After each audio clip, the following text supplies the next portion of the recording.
On today's fun fixing adventure, we're going to look at how to adjust valve clearances on at least a 94 Toyota pickup. It may work for other years and models, so check your manual, and or if you have a 22 RE engine, that will probably be a good indicator. It's a fuel injected, so first step is to let up your engine warm up to operating temperature, and then after you do, got a couple.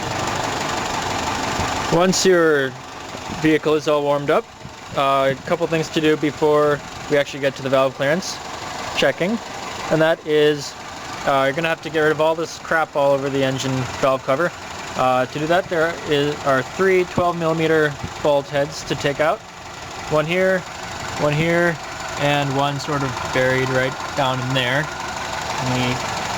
And I don't have my flashlight with me, but I'll show you later. Then disconnect the spark plug wires. Another 12mm bolt here. Another one here. And I'm probably just going to ignore that one and take the spark plug wire off.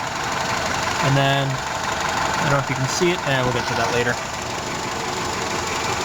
So, while it's warming up, I guess, make a mark, or just know that this is the cylinder 1 part of the distributor cap. You can also check that by following the wire from cylinder 1.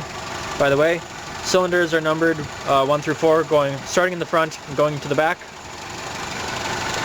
Another thing to note, the engine spins clockwise when you are looking at it from the front. So follow the cylinder 1 wire, goes second one here, and it comes to here.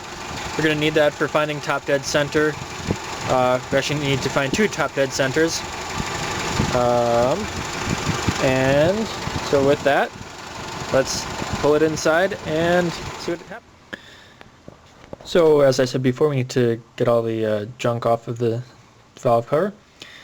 For these 2 hoses, I believe they're vacuum hoses, I'm going to disconnect them here and here, and then just flip them over back that way.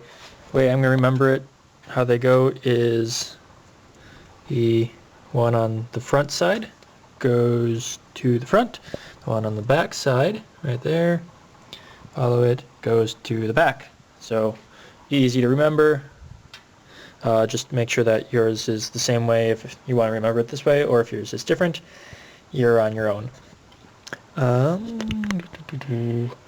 another thing to do, as I mentioned before, you gotta make sure you're at top dead center, so we are going to have to take the distributor cap off and make sure that the little thing is pointing towards the cylinder 1. And down there you can sort of see that little tab sticking out right below the belt. There are several marks on there. There's also one mark on the pulley that is right near it. The rightmost mark is for 0, top dead center. So to use a 19mm socket and a wrench, make sure your vehicle is in neutral, and rotate clockwise, so that would be pulling up to rotate the engine, so that the mark on the pulley is aligned with the 0 mark.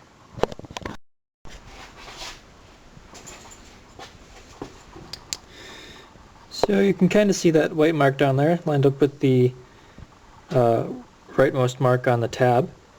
And when I pulled off the distributor cap, this rotor is pointing towards the number 4 cylinder, so I need to rotate the engine another 360 degrees so that this middle part is pointing towards the cylinder 1 position.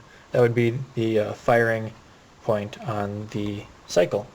So that would be a 19mm on that pulley down there, and rotate clockwise.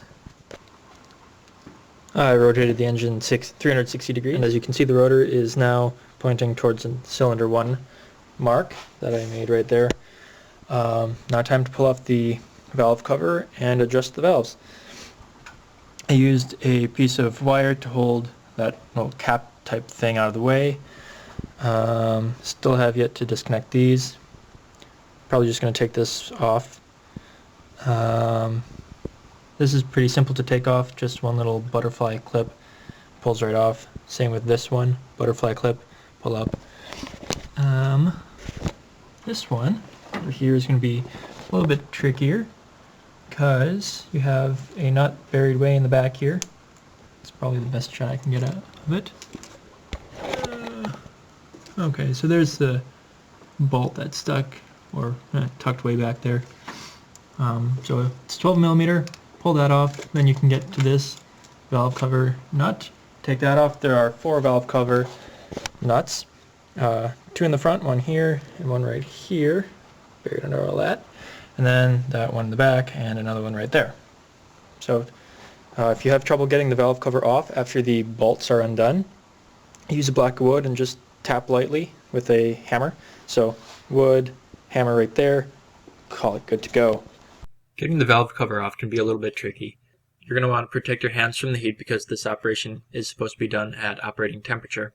So I used a couple wadded up paper towels in each hand, and with my left hand I grabbed the oil filler cap, and with my right hand I grabbed the holder for the number 4 spark wire on the back of the valve cover. Lift it up and turn it clockwise just a little bit, and then sort of tilt the bottom right corner down to get over that back left valve cover post. And it came off. It'll take a little bit of jiggling and stuff. Just be gentle with it. Way to adjust, grab a 12 millimeter wrench and a flat screwdriver. Undo the lock nut there and then turn the bolt, for lack of a better term, the adjusting screw, until you get to whatever clearance you need, which will be 0.008 inches on the intake side and 0.012 inches on the exhaust side. Once you have your valves adjusted and you get the cover back on, I would recommend using a new gasket going around the outside. It's actually kind of cool the way they did that. It's just a thin ribbon of rubber, continuous, and so yeah, not pre-shaped or anything, just a ribbon of rubber. Worked out pretty nicely. Also put on new grommets. This is the old one of the old ones I should say. Doesn't matter, it's old. So when I took these off, these 3 bolts, I measured the torque and it seemed like they were 10 foot-pounds, so that's what I put them back to.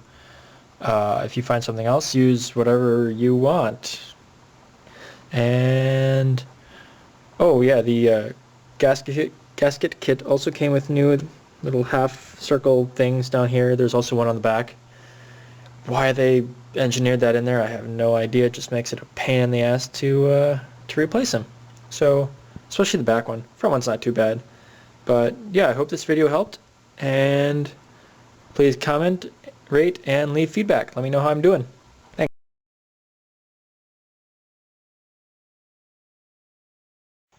So here's the inside of the engine valve cover. And I'd like to point out that there is no such oh shit moment as when you're supposed to have 0.012 inches of clearance, and you have none. It's not rocking back and forth like, let's see which one was. Supposed to have a little bit of clearance and be able to rock that. This has none. Oh shit. So, adjust and see what happens. So, 19 millimeter on, ow, fuck, that's hot.